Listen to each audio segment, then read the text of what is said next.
So, what are the trends, in fact, the top 10 trends that are shaping the future of, well, the world? Ford has some ideas, and here in Michigan, they shared them with a lot of automotive journalists, and that is coming up next on the Fast Lane Car.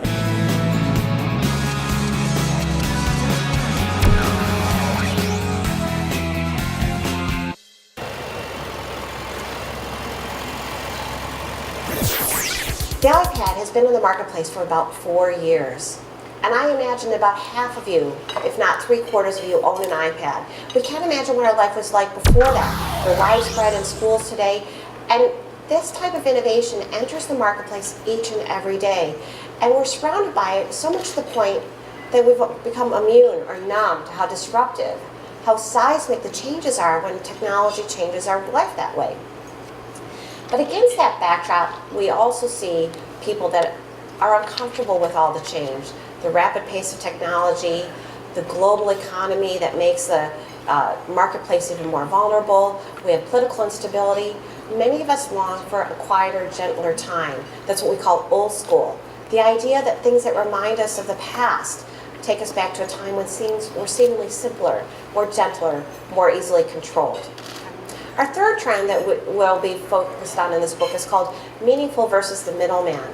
In today's marketplace, we have these giant conglomerates that are bringing products to the marketplace, but we've lost the human touch. We've lost that emotional connection that makes the things, the products, the services, the experiences that we buy meaningful.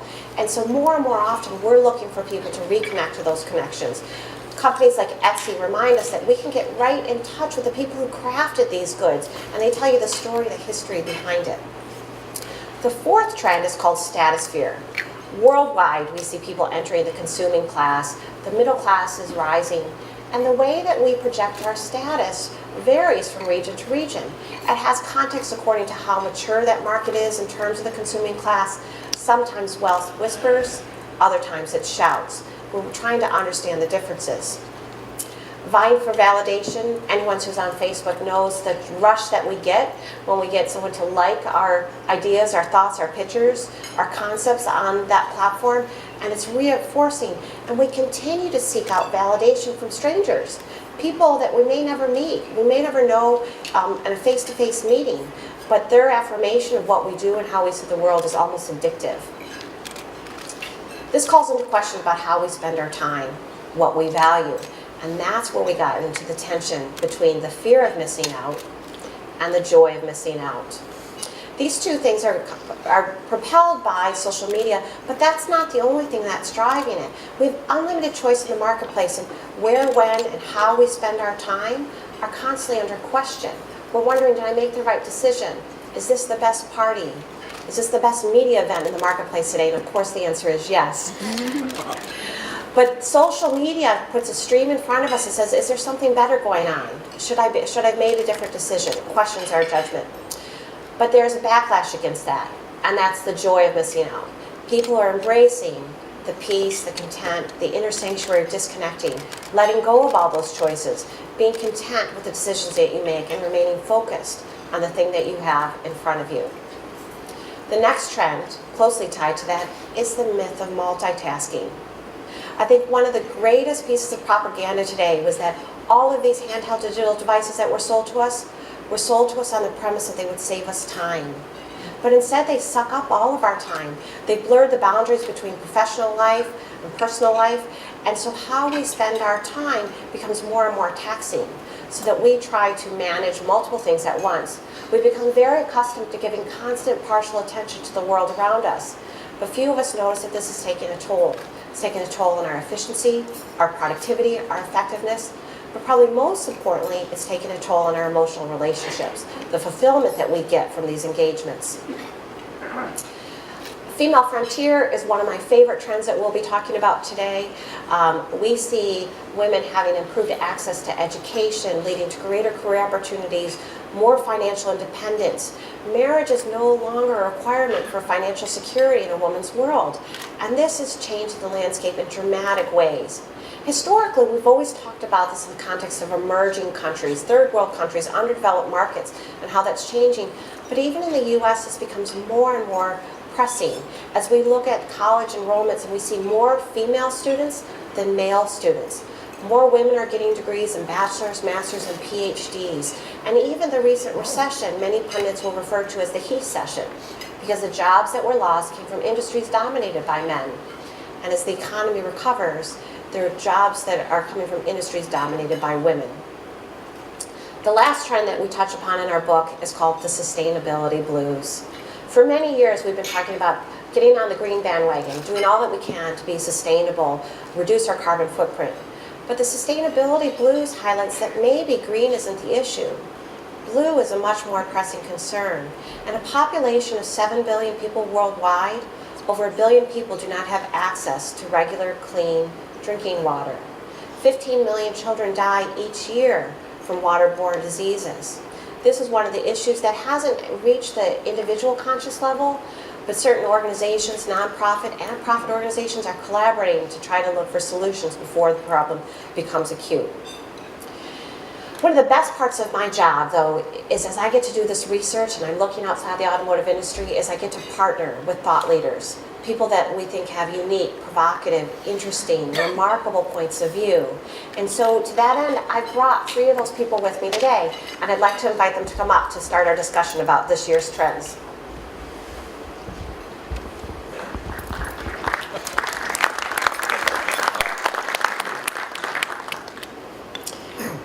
So I'm going to briefly introduce them, but then I'm going to let you tell each of your own stories. So we have Dan Creekmore, who is a group director at Facebook. We have a longtime friend, Debbie Hopkins. I've known her for quite some time now. We both met at a TED conference some years ago. She is the chair and the CIO of City Ventures. And Chris Riley and I go back even further than that. It's been almost a decade now. And he has had a variety of hats, but let's say he's one of the biggest, most strategic thinkers that's guided brands like Apple, Nike, and Samsung.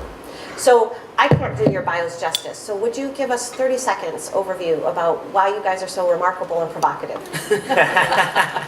Wow. Put it on Facebook. What a lead-in. Yeah, exactly. Hi, Dan Creekmore. I've been with Facebook for 4 years now, which if that was at Ford, that wouldn't seem so long, but at Facebook, that's like decades. And predominantly focus a lot of my work with some of our bigger clients, Walmart, American Express being 2 of the notable ones. And previous to that, I spent the majority of my career at Nielsen, the media and market research company out of New York. Awesome. Debbie Hopkins. I'm the Chief Innovation Officer for Citi globally, and about 4 years ago decided the place to be was not Manhattan, but Silicon Valley, and that's where we founded City Ventures, where we're knee-deep in the disruption that's being really brought into this world. Prior to that, I was CFO of Boeing, Lucent Technologies, but my first job out of school was at Ford, and I was later at General Motors, so I'm a car freak. Happy to be home. Hi, I'm Chris Riley. I'm a strategic planner of marketing communications by trade, also a geographer and an insights kind of person, so I'm interested in research. I've done that work in the United States for 25 years. Been at this business for 30. First of all with an advertising agency called Wieden & Kennedy, where I led strategic planning, and we took Nike around the world and Microsoft and worked with Audi and folk like that. Very importantly for me also a wonderful company called Uniqlo in Japan. I subsequently worked with Nokia and then went to work at Apple in the same function in the graphic design marketing communications group from 2005 to 2010. So I was in the room along with the thousands of others that launched iPhone and iPad. And now I run my own consulting practice so that I'm free, no HR in my business, which I do out of Portland, Oregon. So that's kind of what I do. So I've just gone through our 10 trends that we think are going to shape the landscape of 2014 and 2015 and perhaps many more years to come. Of the 10 trends, which is the one that resonated with you the most and why? Myth of multitasking is one that just resonated with me personally, and I think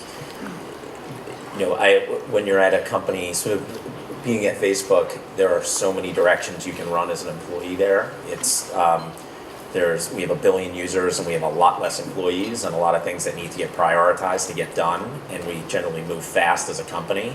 So not being overwhelmed by 20 different things and spreading yourself across those things is very important. It's important for being successful there and for really being able to accomplish things. So I'm a big fan of sort of prioritization and being able to do those things well. And I think it relates to a lot of the statistics you talk about, which are if you think you're doing 4 or 5 things at once, you're probably not doing any of them very, very well. So that's one that certainly resonated. So there's an infamous study that I love to cite that talks about that they did a control group test, and they said that you're more effective when you're high than when you're multitasking.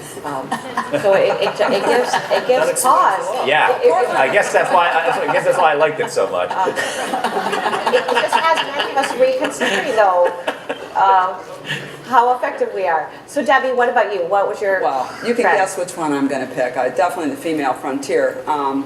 Been a lifelong advocate for women as often the only female executive in the room. But I'm particularly interested as the coin of frontier. And sitting in the Valley now, it's just been such a transformational experience as, you know, a very, very different way of life. And while we're watching women like Sheryl Sandberg, the other Sheryl, and Marissa, of course, at Yahoo, rise in corporations, what we're not seeing is as entrepreneurs, and they are hugely underrepresented in the field. So our question is, where are the women entrepreneurs?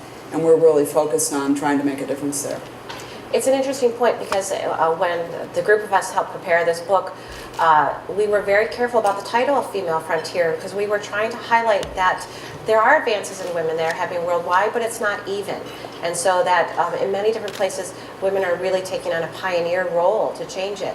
But we also think it's important to note that that change wouldn't be happening without the balance of men, reconsidering their role in society and the way that they kind of see their context relative to women. Absolutely, and I think there's a lot of very interesting things in the last week or so watching. We always knew women were wired differently, and now it's proven. So that women's brains work side to side and men's brains work front to back, but we could go off for a long time there. So Chris, what about you? Favorite trend? Well, I just need to say something about the female frontier as well, because I've just come off a piece of travel for one of my clients where I went to 11 countries in just under 3 months and was doing workshops. And what was intriguing in all these workshops, Singapore, China, Brazil, places like this, is how many very energetic women are taking leadership roles in these emerging economies, which I think is part of your analysis here, which is about you educate women, you put them in cities, things change, right? For your children, better economy. But anyway, it's just a very powerful thing. I actually chose the meaningful versus the middleman. Although I would say meaningful middlemen, if you like, because in my work, which has started off being all about big global brands speaking to large groups of consumers, and then they would scoot off and buy stuff, I've seen a real transformation in the way particularly the young relate to business. They want to relate to business in their locality with people who they feel are part of their community. So when you look at this analysis that you've made, you can really see that the middlemen, if you like, or the middle people, would be a better way of thinking about it. The middle people are the people who actually make business culturally, emotionally, socially relevant to the vast number of people. I live in Portland, Oregon, which is weird, I admit it. Hi. Well, I'm the only person who's not high in Portland, Oregon. But we have a number of really interesting local retailers who are competing with national brands. We have Alma Chocolate is one we documented, another one called Polar Stuff that competes with North Face that Nike is now partnered with because they recognize this. One of the best ways to get to that community is through a group of people who understand it and feel part of that community. So I think this kind of the meaningfulness of that interaction with the middle people is really, really an important trend. All right. So we're not going to have time to go through all 10. So I've picked 4 that I thought were particularly meaty that I'd like to unpack a little bit for our audience and then get your response. And the first of which is the quiet riot of innovation. And so it's very appropriate that since you were one of the people that helped launch the iPad, that we took note that the iPad has been on the market for a relatively short period of time. It's incredible. And these changes happen every day. And today, as I said earlier, all it takes is like a garage and a great idea to become your own entrepreneur. The advent of the smart system, where the Square Incorporated, where you can take payment now through your own smartphone, has really changed the landscape of what an individual entrepreneur can do. Last year, it took over $15 billion worth of transactions. Then you look at the technology that's available. Ford partnered with an organization called Tech Shop, which is just down the street from here, but it gives you access to these high engineering, extremely capable technology that people couldn't afford on an individual level, and now you can make things. In fact, it's my understanding that the Square was developed at Tech Shop. But 3D printing is making things much more accessible. You will have garage innovators, tinkerers, and this untapped potential is just in its infancy and is still reaching a $3 billion market value in the worldwide. And my favorite, though, comes from Amazon, who recently said that maybe someday these packages won't be delivered by individuals, but once reserved military drones will drop them on your doorstep. So what do you think about this quiet riot of innovation? Let me start with, what's your favorite innovation in the marketplace that you think will shape the landscape?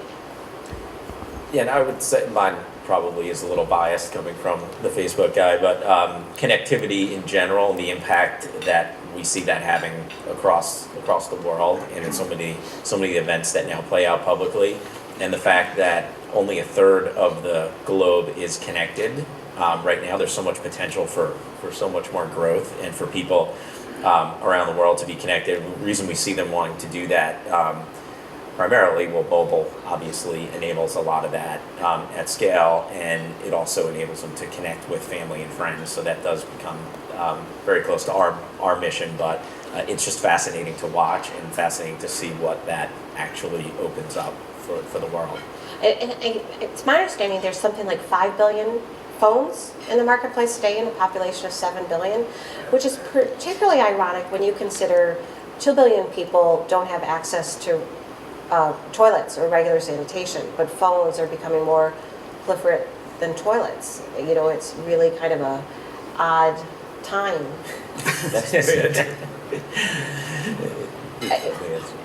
So we'll see how that'll play out. Debbie, what about you? I would definitely pick big data. I think you see a lot of it. It's on the cover of a lot of magazines, but it is very, very real. And what we're starting to watch in some of the companies we're getting to work with, it's going to be a game changer, because it's the ability to turn really, we've had come up with a new term. We used to talk about terabytes of data, now it's zettabytes of data.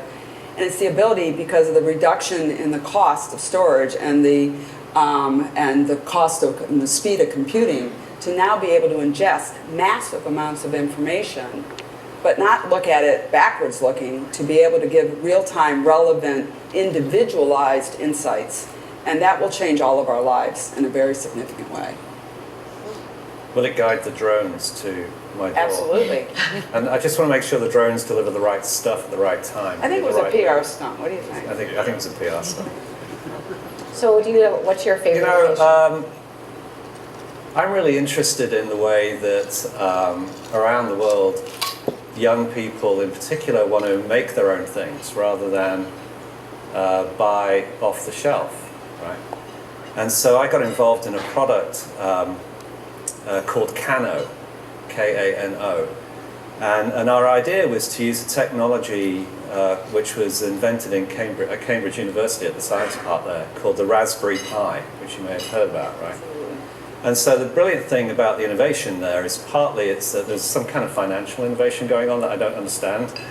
But they create the Raspberry Pi and they have an IP, so they just own the idea of the Raspberry Pi, am I correct? Yeah. So what we did was we licensed the Raspberry Pi, which is like this tiny little microprocessor, and put together a computer kit which you can retail for around $99. So that was kind of interesting. But the bigger idea is what I call the majority world, which is out there, the next 5 billion people want to get on the internet, they want to do important things.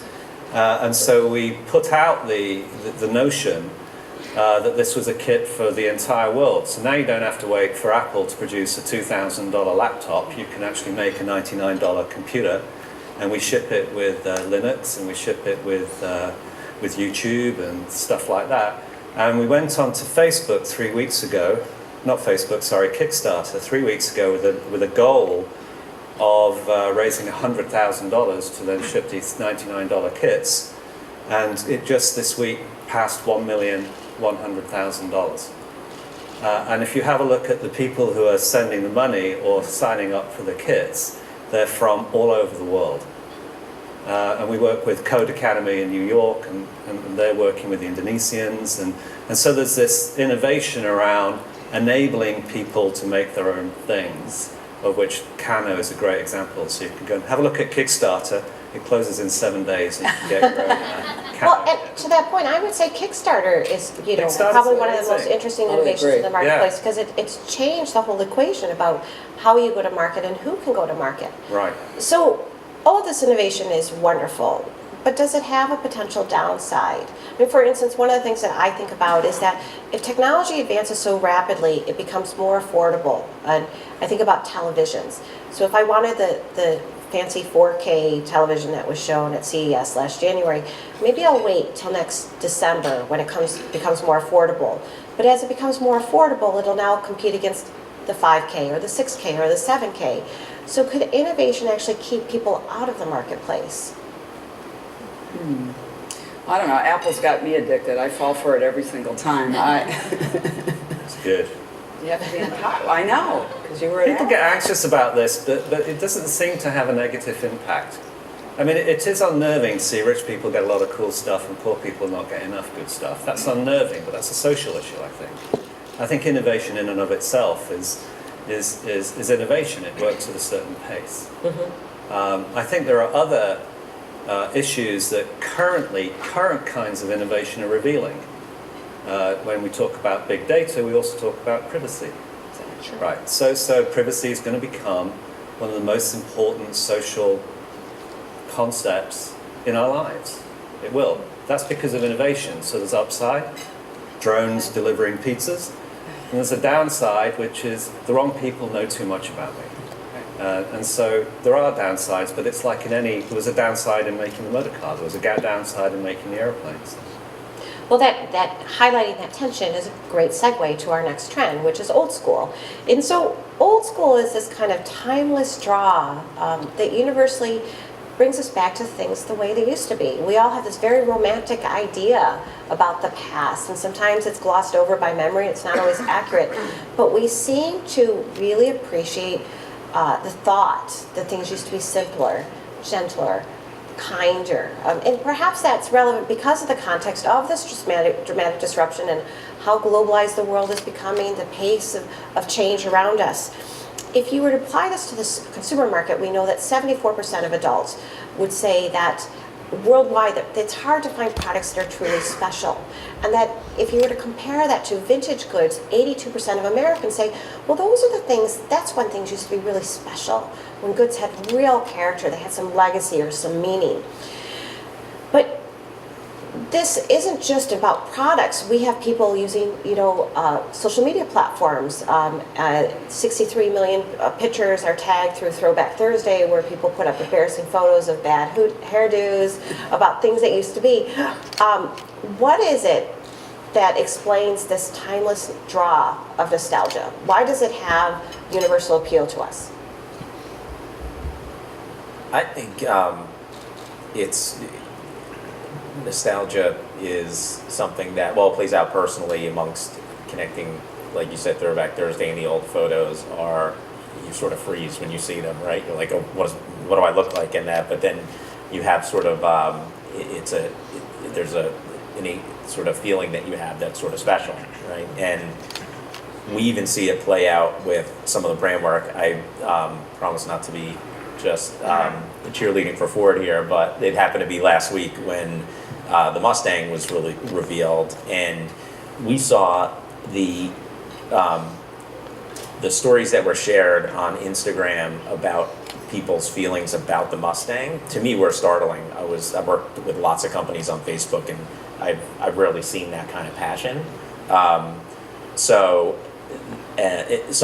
Where it really draws you in, and I suddenly now have even a greater sort of feeling about the brand. So those are examples that I've seen that are special. I think even we worked on Small Business Saturday with American Express years ago, and this nostalgia of consumers connecting with the mom and pop store in their neighborhood was special for them, and everybody really rallied around that because it felt like they had lost touch with that and didn't have sort of that personal connection with the store owner that they think of in the past. So those are things that we see lots of passion about in our world. I think there's also this kind of universal collective experience or emotion. Right before we came out, we were talking about how our parents and their pride often butcher our accomplishments and inflate them to astronomical levels. And there was something reassuring that all of us had kind of experienced at one point in our life.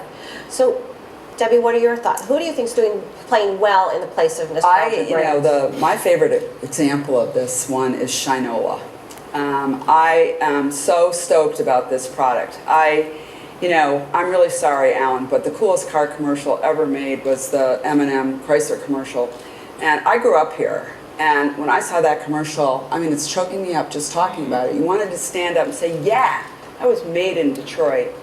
And what I think is really cool about what Shinola's done is they've gone back and tapped heritage from Switzerland, but the concept of precision, but made in Detroit, made it cool, based themselves, in Midtown or down in, the center area, and they are doing a phenomenal job. And these products are hot. So, could there be a better time to be proud about something great to be excited about in Detroit? So it's a really cool to me way of mixing something new, but going back to roots. And there's so many amazing roots here in this city. So I thought that was a wonderful example. Mm-hmm. Chris, what about you? What brands do you think are doing well in the nostalgia space? Pope Francis. A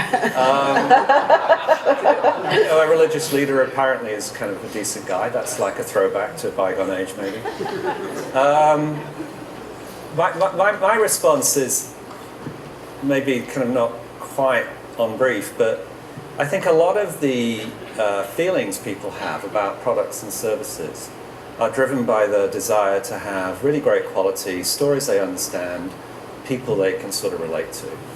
And as we cruise towards the end of the mega mass market, that was lost. It was just lost. So you see some kind of energy around, particularly amongst the young, bringing that back. So the best way to bring that back is to look back, right?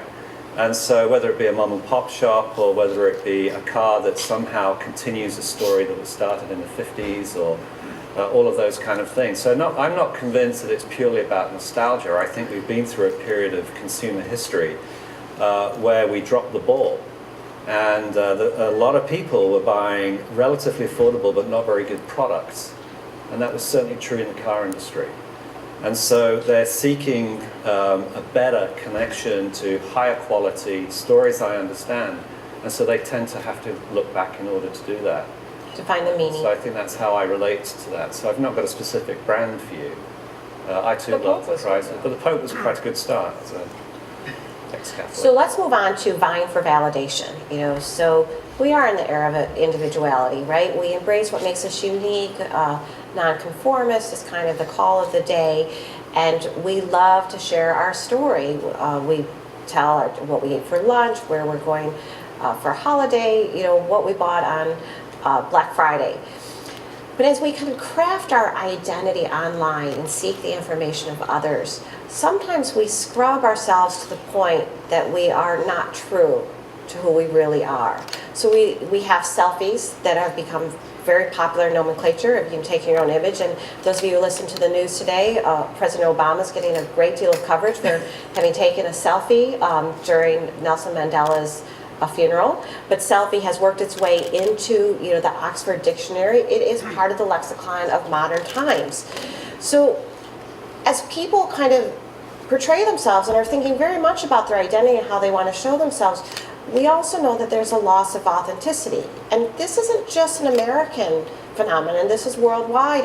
Our data shows, this sentiment that we aren't exactly our truest self when we're publishing who we are.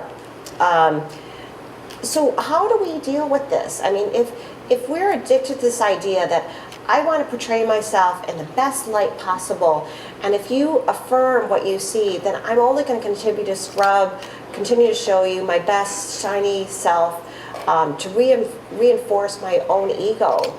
How does that play out? I mean, what does that mean for us in the marketplace? Why do you think we're so drawn to the validation of others?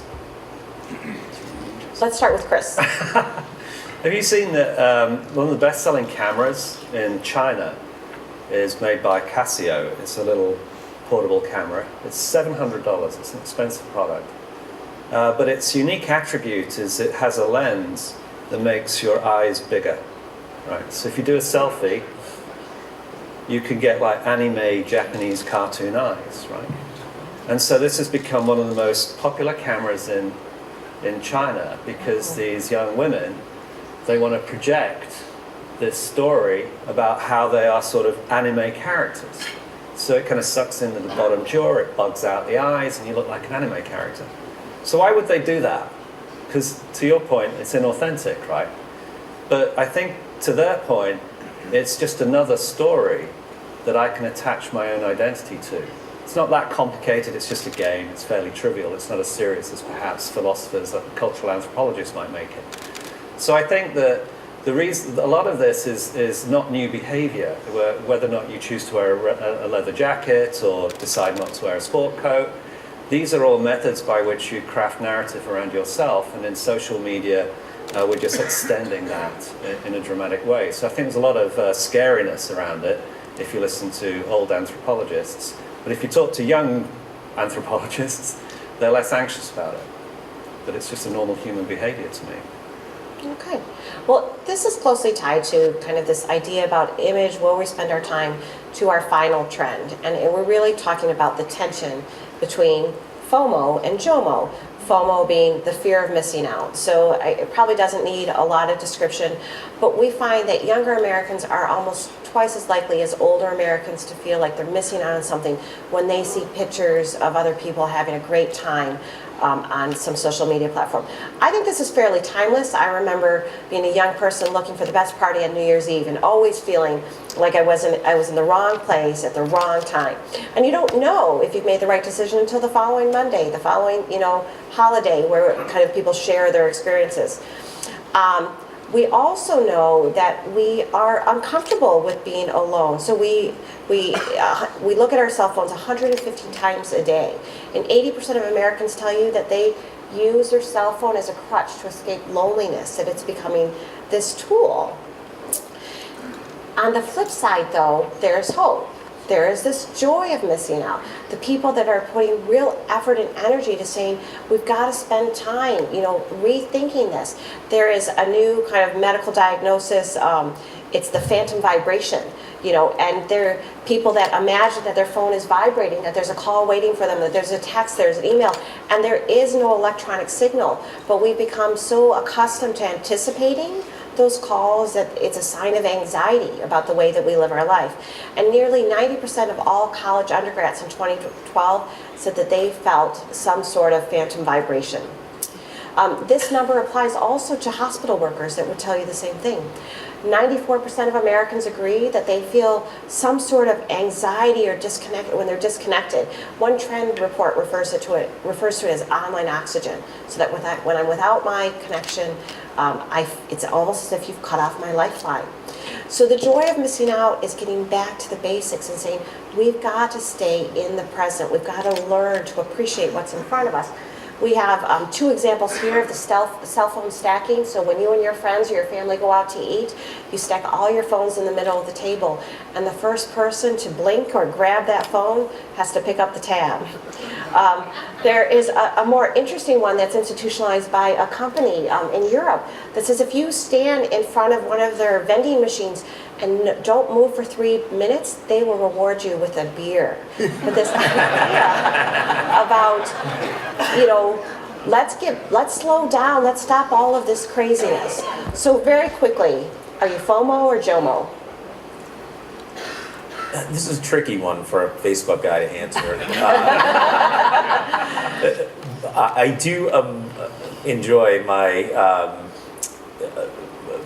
JOMO moments, certainly, especially when you have young kids. You want to make sure that I try to be present and try not to be checking the phone, and so it is important to me. Disconnecting, I do enjoy. I think even before the internet, I liked disconnecting personally. Like I just need to go to the movies myself, no problem. Like could disconnect from people. So that being said, I also love the benefits that this all brings too, and that you can connect and see friends and see what they're up to or where they are, or share an old story, or so I sort of go in waves. I don't. I would say I'm a little bit of both. That's probably not the answer you like, right? I think it's probably the answer for everyone, though. Yeah. There are moments that you can afford to be JOMO, and other moments that you can't. And I think it'll be interesting to see how the younger generation displays, because we all grew up without this in our developing years, and started adopting it as the innovations came about. These younger kids are growing up with it, just that's all they know. So right from the get-go, they have cell phones, they're connecting, they're taking pictures. So it'll be interesting years down the road whether they even can comprehend disconnected, right? So. Well, one of the favorite punishments in the Connolly household is no screen time. Is to say, okay, you clean that bedroom where you don't get any screens. Right. So what about you, Debbie? Well, I'm sure I'm obsessively FOMO, but I have been working really hard on this, and what I find is it takes a massive amount of discipline to not think that you can do both, and to not have it in a meeting. And as my husband would say, could you please put that down and speak to me? And I find myself doing it still, where I'm, oh yeah, just a second, yeah, ridiculous, right? And so we have quite a thing going on about that now. And I turn off on Saturdays. I really try not to pick up the BlackBerry. I try, I really do, and sometimes I'm successful. But I think that's part of it, is really, trying to work to lose that anxiety of, oh my God, it's like I'm so important. I got to make sure I'm getting all these text messages and so forth. And certainly the business will survive, if I'm not answering. Really inside corporations, you feel like if you don't answer an email instantaneously, it's going to be an issue. So I think hopefully we're going to all learn to bring down the sine waves a little bit. I think that has actually broad implications to the nature of work and how that'll play out. Chris, FOMO or JOMO? FOMO. FOMO. Okay. So, do you want your car to be a hub of productivity and connection, or do you want it to become a sanctuary? And I think that we have to have technology that supports both. So we have all this discussion about distracted driving, and we have My Ford Touch and Sync that are designed to keep your hands on the wheel, your eyes on the road. But my favorite feature of My Ford Touch is the Do Not Disturb button that allows me to decompress when I drive home. So I think that it's a battle that will be played out, but it won't be decided by the OEMs. It'll be decided by individual preferences. I think this middleman thing is really interesting, and watching companies like Tesla try and switch the relationship so that they locate in shopping malls. Watch the way the car-to-go thing has begun to shift the relationship within the ownership and purchasing of a motor vehicle, and then have a look at how historically a car dealer business has been a very profoundly important and often very civic business within any city. I just feel that something's going to sweep through that, and that there are great opportunities at that level of the industry to transform the relationship between somebody who wants to buy a car or a truck and a company that wants to sell them a truck. So I would say the middleman thing the middleman thing. Pretty interesting. Which is interesting for Ford because we have a network of 3,000 Yeah. 3,000 dealers, and many of those dealers are second, third, and fourth generation Yeah. dealers. And so they came into the business during that time when being a dealer was a pillar of society, the civic responsibility, and they still continue that legacy. Yeah. A number of our dealers are in very rural areas. They sell, 200, 300 cars a year. And so when you buy that car, it's based on that relationship, Right. your presence in the community.